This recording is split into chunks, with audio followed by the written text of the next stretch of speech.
வணக்கம் ஜோதிடர் ஐயா. வணக்கம். இப்போ நம்ம திருச்செந்தூர் போயிட்டு வந்தோம். திருச்செந்தூரில் என்னென்ன ஏற்பாடுகள் பண்ணியிருக்காங்கன்னு கொஞ்சம் சொல்கிறீங்களா? திருச்செந்தூர் முன்னால் மாதிரி கிடையாது. ஃபஸ்ட்டு ரொம்ப சிம்பிளாக போய் திருச்செந்தூர் முருகனை தரிசித்துட்டு வரலாம். ஆனால் இப்போ கிட்டத்தட்ட திருப்பதிக்கு ஈக்குவலாக கொண்டு வர்றாங்க. நிறைய மண்டபங்கள் கட்டியிருக்கிறாங்க. கடற்கரை பக்கத்தில் முடி திருத்துறதுக்கு கூட நல்லா பெரிய மண்டபமாக கட்டியிருக்கிறாங்க. அப்புறம் பக்தர்கள் நாளி கிணறு இருக்குது, அதை இப்போ சீரமைச்சிக்கிட்டு இருக்கிறாங்க. நாளி கிணறு ஃபஸ்ட்டு அது இது கடற்கரை மணல் பக்கமே இருந்த மாதிரி இருக்கும். இப்போ நல்லா அதை புனரமைச்சு அதுக்குள்ளேயே பாத்திரம்லாம் கட்டி எல்லாரும் அந்த தண்ணியிலே குளிக்கிற மாதிரி ஏற்பாடு பண்ணியிருக்கிறாங்க. அதே மாதிரி சாப்பாடு எப்பவும் கிட்டத்தட்ட காலையில் 7 மணிலேருந்து நைட்டு ஒரு 8 மணி 9 மணி வரைக்கும் கண்டினியூஸாக எல்லாரும் யார் வந்தாலும் எப்போ வந்தாலும் அங்கே சாப்பிட்டு போகிற மாதிரி அன்னதானம் நடந்துக்கிட்டே இருக்குது. அன்னதானத்துக்கு நிறைய பேர் தானமும் வழங்குறாங்க. அதே மாதிரி அரசாங்கமும் மிகப்பெரிய ஏற்பாடு பண்ணியிருக்காங்க. இப்போ திருச்செந்தூருக்கு வந்தால் நம்ம சாப்பாடெலாம் தேவையில்லை, அங்கே கோயிலே அன்னதானம் போட்டுடுறாங்க. ஓ, சிறப்பையா. இப்போ நம்ம கை குழந்தையெல்லாம் வச்சுருக்கோம். 70 வயசுக்குள்ள மேற்பட்டவர்கள்லாம் கோயிலுக்கு போகணும், சாமி பார்க்கணும்னு நினைக்கிறாங்கன்னா அவங்களுக்கு ஏதாவது ஏற்பாடுகள் செய்யப்பட்டிருக்கா? அதுக்கும் அரசு மிக சிறப்பான ஏற்பாடு பண்ணியிருக்கிறாங்க.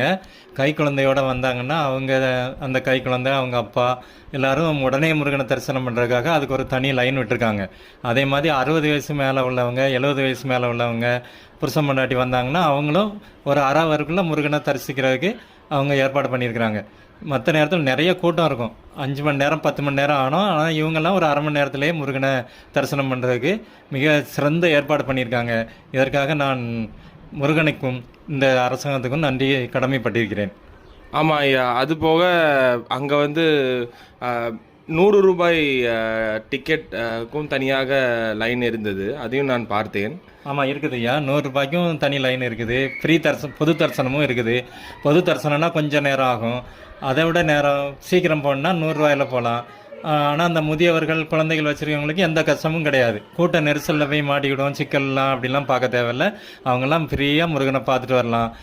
முருகன் அருள் பெற என்னுடைய தலானிமுத்து சோதிடம் சார்பாக நான் எல்லோருக்கும் வேண்டிக் கொள்கிறேன். எல்லோருக்கும் நல்லதே நடக்க வேண்டும். இந்த 2025 எப்படி நடந்ததோ தெரில, ஆனால் நான் இந்த 2025 முடியும் போது முருகனை தரிசித்துட்டு வந்திருக்கேன். அதே போல் என்னுடைய தலானிமுத்து ஜோதிடம் சார்பு அன்பர்களுக்கும் என்னுடைய தமிழ் மக்களுக்கும் எல்லாம் நல்லது நடக்க என் அப்பன் முருகனை வேண்டிக் கொள்கிறேன். நன்றி, வணக்கம். நன்றி ஜோதிடரையா, மிக சிறப்பாக கூறினீர்கள். அனைத்து பக்தர்களும் திருச்செந்தூர் சென்று முருகன் அருள் பெற வாழ்த்துக்கள்.